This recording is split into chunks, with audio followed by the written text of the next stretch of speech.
Hello friends, welcome back to our YouTube channel north east bloggers. दोस्तों, आज इस video में हम जानेंगे वन और पर्यावरण के बारे में कुछ विशेष बातें। लेकिन इस वीडियो को स्टार्ट करने से पहले मैं आपको एक महान व्यक्ति के बारे में बताना चाहता हूं। क्या आप इन्हें जानते हैं? मिले हैं कभी इनसे? जी हाँ, ये हमारे बीच पद्मश्री डॉक्टर जादव पायेंग जी हैं, जो जोरहाट के ही पास एक गाँव में रहते हैं। इनका वन और पर्यावरण से काफ़ी गहरा रिश्ता है, जिसके चलते आज ये पूरे विश्व में फॉरेस्ट मैन ऑफ इंडिया के नाम से जाने जाते हैं। तो इनके बारे में जानेंगे और इनसे बहुत ही जल्द हम आप लोगों को भी मिलवाएंगे हमारे एक अगले नए वीडियो में। पर हम में से बहुत कम लोग ये जानते हैं कि भारत सरकार भी वन और पर्यावरण के संरक्षण हेतु कई कार्यक्रम करवाती है। तो आइए आज के इस वीडियो में हम भारत सरकार के कुछ ऐसे कामों के बारे में जानते हैं और उन कामों को स्वरूप देने वाले कुछ लोगों से मिलते हैं।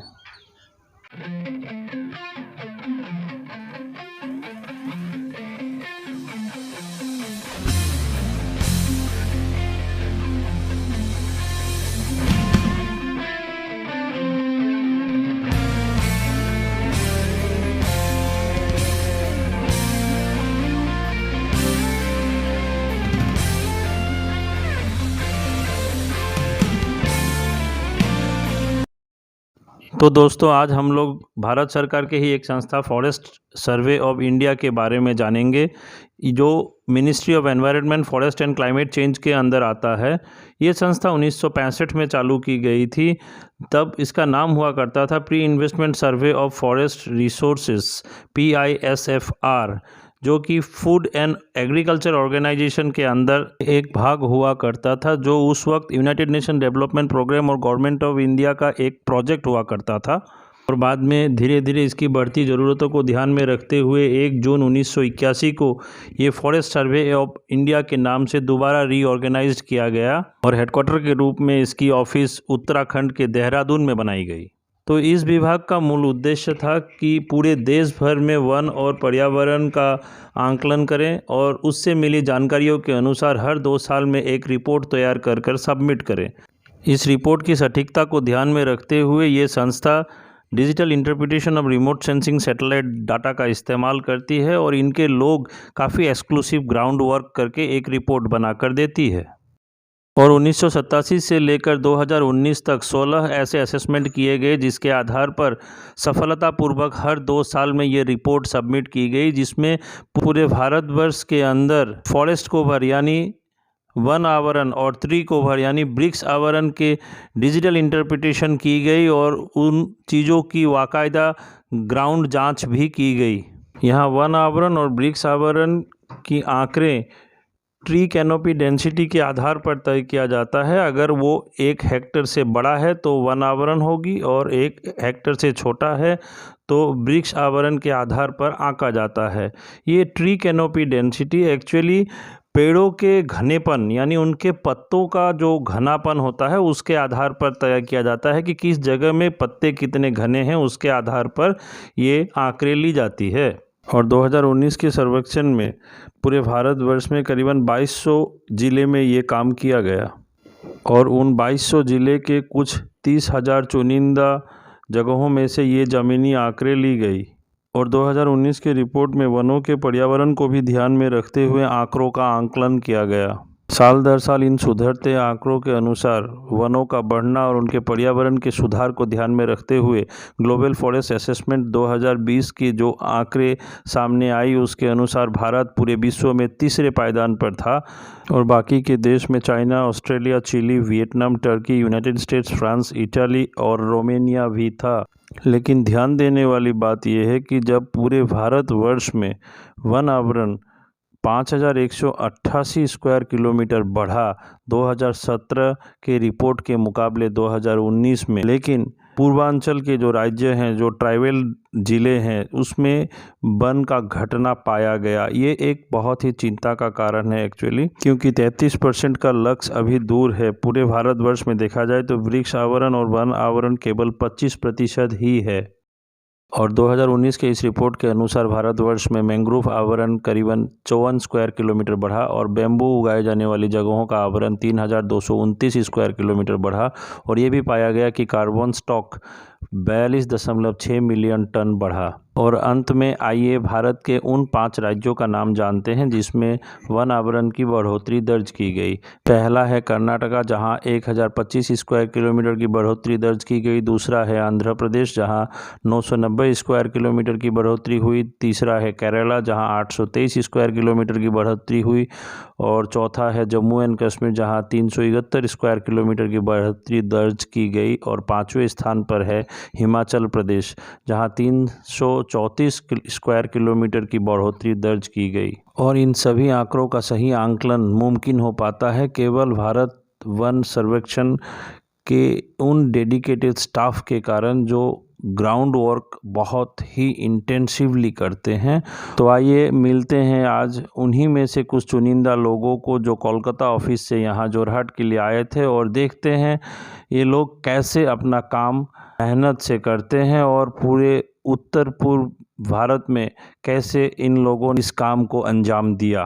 तो ये हमारे साथ फॉरेस्ट सर्वे ऑफ इंडिया की तरफ से डिप्टी रेंजर हैं मिस्टर डीए मोदी जी हैं।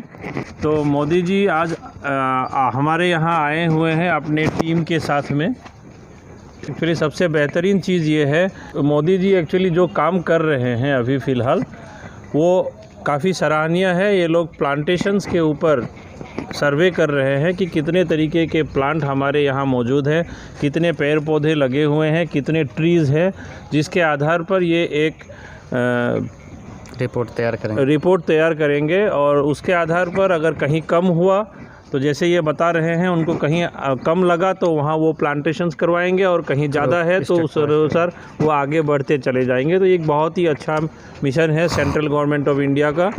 तो ये फॉरेस्ट सर्वे ऑफ इंडिया के तरफ से आए हुए हैं। तो मोदी जी आपसे इस बारे में पूरा जानना चाहेंगे। एक्चुअली हम लोग एक ब्लॉक, मतलब हम लोग ऑफिस से एक ब्लॉक दिया जाता है। जैसे अभी फ़िलहाल हम लोग यहाँ पर बंगाल पोखरी में हैं। हाँ। और इस ब्लॉक में हम लोग राइट साइड में जो ब्लॉक दिख रहा है, ये वाला ब्लॉक में हम लोग इनोवेशन का काम करेंगे। और ये मेरे 2 कलीग्स हैं। और हम लोग हाउस नंबर 28 से शुरू किए। हम लोग पेड़ का डाया लेते हैं कितना मोटा है, उसका क्राउन भी लेते हैं कितना उन लोग का क्राउन है, स्प्रेडिंग है, उसके मेजरमेंट करते हैं। हाँ, मेजरमेंट भी करते हैं। मेजरमेंट का इक्विपमेंट से इसमें हम लोग ये स्केल से आप लोग मेजरमेंट करते हैं। 1 to एकदम 50 तक है, 50 तक है। मतलब कितना मोटा पेड़ है। अगर इससे भी बड़ा पेड़ होगा तो हम लोग उसका फीता से उसका राउंड में करके फिर राउंड करके फिर उसका डायमीटर हम लोग निकाल लेते हैं। और फिर उस अनुसार आप लोग उसका रिपोर्ट तैयार करते हैं फॉर्म में। और पीडीएफ हम लोग का ईवी है। ये क्या चीज़ है? इसको पीडीए बोलते हैं, पर्सनल डिजिटल असिस्टेंट। अभी सब कुछ डिजिटलाइज कर दिया मोदी, जिसके चलते हम लोग इसको एवरीथिंग हम लोग शाम को इसको डाटा एंट्री कर देते हैं। ओके, मतलब इसमें आप लोग पूरा डाटा को एंट्री करेंगे, उसके आधार पर इसी पे रिपोर्ट बन जाएगी। मतलब ये एक ग्राफिकल रिप्रेजेंटेशन होगा शायद, है ना? तो ये हमारा बंगाल पोखरी एरिया का डायग्राम है, जिसके आधार पर कि कौन सा पेड़ किधर है उसके आधार पर ये मैपिंग हुआ है। ये पेट्रोल पंप के इलाके से लेके चारों ओर घूम के राइट हैंड साइड में जो भी एक ये चौकोर सा बना हुआ है उसका है प्रगति नगर पेट्रोल पंप, और उसके बैक साइड के एरिया को लेकर अच्छा लगा ये मैपिंग का सिस्टम देखकर। ये पूरा जो आप लोग जो डाटा निकाल रहे हैं, ये पूरा डाटा का एक ग्राफिकल रिप्रेजेंटेशन होगा, और उस अनुसार पता लग जाएगा कि कितना पेड़ कहाँ है, कितना पेड़ कौन से रीजन में कितना पेड़ है, कौन कौन स्पीसीज का है। हाँ, कौन कौन स्पीसीज है। अच्छा, जैसे मैंगो फ्रेंडे का मिला। हाँ। फिर उसके बाद घोड़ा नीम, ये सब लोकल में जैसे बोलते हैं। अच्छा। आम, मैंगो, उसके बाद फॉल्स अशोका भी है, देवदारू जिसको बोलते हैं। हाँ। एरिका कैटिचो भी है, सुपारी, और भी बैम्बू भी है, बैम्बू का बहुत सारे स्पीसीज। तो ये रिपोर्ट तैयार होने के बाद में आप लोग इसका प्रोसेसिंग किस तरीके से करेंगे, मतलब आगे क्या होगा, कुछ बताना चाहेंगे? जैसे हम लोग का हेडक्वार्टर रिपोर्ट को फिर स्टेट फॉरेस्ट डिपार्टमेंट के पास भेजेगा। मतलब पब्लिश हो जाता है, बाई एनुअली होता है, 2 साल में एक बार रिपोर्ट होता है। 2019 में लास्ट बार हुआ था, और अभी शायद कोरोना के चलते कुछ लेट हो सकता है। 2021 में पब्लिश होगा, उसमें पूरा स्टेट फॉरेस्ट रिपोर्ट बोलते हैं, SFR। मतलब उसके आधार पर फिर प्लांटेशंस फिर नए से होंगे क्या? हाँ, प्लांटेशन जो भी मतलब जो भी उस फॉरेस्ट रिपोर्ट के आधार पर ही स्टेट फॉरेस्ट डिपार्टमेंट काम करता है कि अच्छा। कौन से एरिया में क्या घटा बढ़ा, कितना इंक्रीज हुआ डिक्रीज हुआ, फॉरेस्ट का क्या, तो वो स्टेट फॉरेस्ट का काम है। हम लोग का काम है जस्ट सर्वे प्लस हेडक्वार्टर का में रिपोर्ट ये देना। बहुत अच्छा चीज़ है, अच्छा लगा आप लोगों से मिलकर। तो सर जी, ये जो आप लोगों ने प्लांटेशंस को मैपिंग करने का जो काम किया है, ये केवल आप लोग यहीं कर रहे हैं या और कहीं भी कर रहे हैं? नहीं नहीं, पूरे नॉर्थ ईस्ट में हम लोग करते हैं। फॉरेस्ट भी, इवन फॉरेस्ट में हम लोग विजिट करते हैं। अच्छा नेशनल पार्क हो गया, रिजर्व, आरएफ, सारी जगह पे हम लोग लास्ट टाइम अभी अरुणाचल से आ रहे हैं। अच्छा। हम लोग अंजाव डिस्ट्रिक्ट गए थे, जो रिमोट सबसे ईस्टर्न साइड है, ईस्टर्न मोस्ट साइड है। हाँ, वो तो अंजाव, चाइना बॉर्डर के पास चाइना में है। बॉर्डर, हाँ, किवेतु काहो, जो काहो विलेज जो था उधर से हम लोग, उधर भी हम लोग सर्वे किया। अच्छा। टेरेन बहुत ही हाई था हाँ। और स्नो भी था। अच्छा उसके बाद हम लोग कौन सा आए, देन उसके बाद हम लोग यहाँ असम में, अच्छा। और नेक्स्ट हम लोग इसके बाद काजीरंगा प्लान है। तो इसके बाद आप लोगों का काजीरंगा का प्लान है। तो अच्छा लगा, ये आप लोग मतलब ये पूरा एरिया घूम रहे हैं, नॉर्थ ईस्ट का पूरा एरिया। पूरा नॉर्थ ईस्ट। अच्छा, ओके, बहुत ही अच्छा लगा ये जानकर। अभी आप लोग चाइना बॉर्डर से आ रहे हैं मतलब फिर? चाइना बॉर्डर से। कितना दिन हो गया उधर में आप लोगों को? उसे कितना टाइम लगा वो इलाका में? 14 डेज उसका। वो 14 डेज लगभग उधर आपको लग गया। आप फिर लोग 3 ही गए थे या और भी लोग गए थे? 3 गए थे और गाड़ी ड्राइवर था। गाड़ी और ड्राइवर था। अच्छा लगा। और वहाँ का थोड़ा मौसम भी तो बहुत ही अलग टाइप का है। अलग, अच्छा मौसम है। हाँ, ठंडा थोड़ा ज़्यादा है। ठंडा बहुत ज़्यादा है। चलिए ठीक है। आपका नाम? कालीचरण साहा। साहा। और आपका? गौरहरि रॉय। गौरहरि रॉय। हाँ। ओके, तो अच्छा लगा आप लोगों से मिलके। और ये बहुत ही अच्छा काम आप लोग कर रहे हैं, सरकार के तरफ से ही सही, लेकिन जान के अच्छा लगा कि इस तरीके से भी ग्रीन वेजिटेशंस को बढ़ाने की ये एक अच्छी मुहिम जो सरकार ने छेड़ी है, ये एक सराहनीय मुहिम है। अच्छा लगा इसमें आप लोगों से मिलके। So thank you so much. और आइए, ये लोग कैसे दुर्गम इलाकों से जानकारी प्राप्त करते हैं, इन्हीं के कुछ वीडियोज़ और फोटोज़ से हम जानते हैं।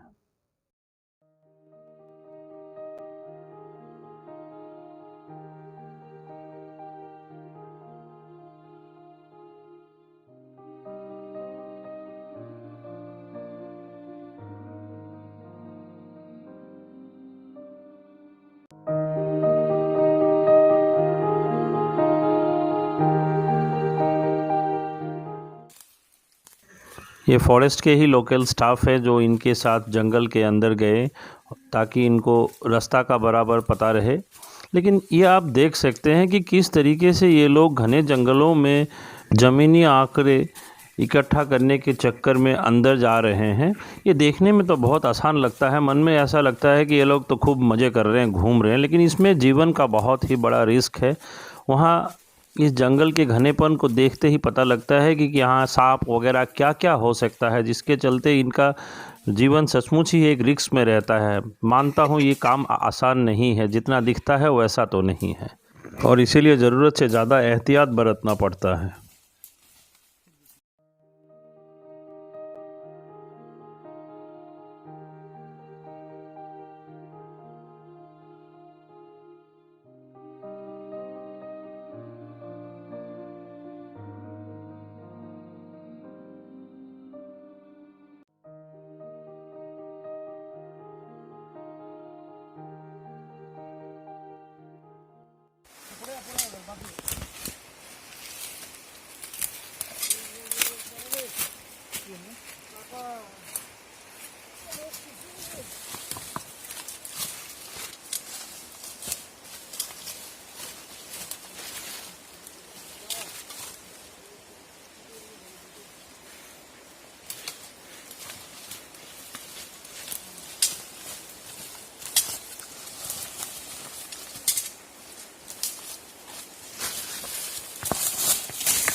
आस्ते आस्ते आस्ते। ऊपर नहीं जाएगा क्या? गुरुটার মতো আমাদের অবস্থা হয়ে গেল। ऊपर ऊपर जाएगा? हाँ? ऊपर जाएगा? ऊपर तो जा सकेगा जैसा कि, लेकिन एक ही आदमी खींचेगा, दूसरा नहीं खींचेगा। गिर जाएगा ना?